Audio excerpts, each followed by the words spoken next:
আল্লাহ বলেছেন ফাইন্নামা আল উসরি ইউসরা, কষ্টের পরেই আছে সুখ।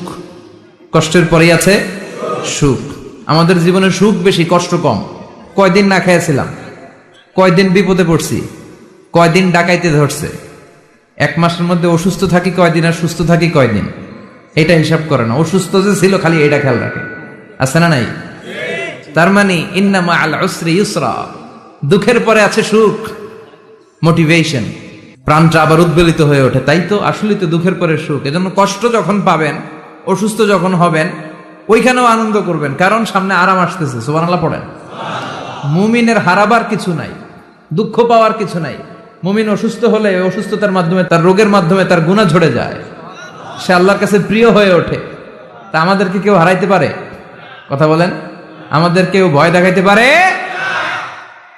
মোটিভেশনাল সূরা, সূরাতুল ইনশিরাহ আর সূরাতুদ দুহা।